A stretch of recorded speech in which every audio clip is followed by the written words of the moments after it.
எல்லாருக்கும் வணக்கம். இன்றைக்கு நான் உங்களுக்கு எண்ணெய் இல்லாம சமைக்காத ஒரு காலை உணவோட வந்திருக்கிறேன். பாருங்க, இது நேற்று வச்ச சா சோறுல கொஞ்சம் சோறு மிஞ்சிட்டு, குத்தரிசி சோறு.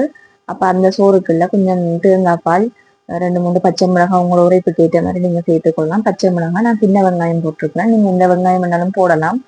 கொஞ்சம் உப்பு, தேசி புளிய, லெமன் எல்லாம் போட்டு நல்லா பிசைஞ்சு எடுத்தோம்னு சொன்னா சமைக்காத எண்ணெய் இல்லாத காலை உணவு ரெடி. இது எங்களோட வயிற்றுக்கும் நல்லது. கொஞ்சம் பசி நின்று பிடிக்கும், டேஸ்டாகவும் இருக்கும். நீங்க செஞ்சு சாப்பிட்டு பாருங்க, நல்ல டேஸ்டா இருக்கும்.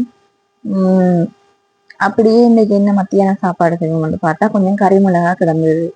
கறி மிளகாண்டா இந்தியாவில் பஜ்ஜி மிளகான்னு சொல்லுவீங்க.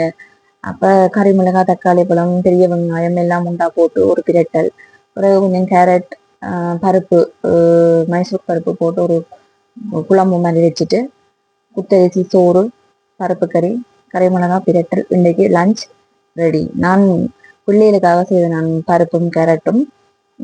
அப்போ இன்றைக்கு நல்ல டேஸ்டான சாப்பாடு ரெடி. நீங்களும் செஞ்சு சாப்பிட்டு பாருங்க. செஞ்சு சாப்பிட்டு பார்த்துட்டு எப்படி இருக்குதுன்னு எனக்கு கமெண்ட்ஸ் பண்ணுங்க.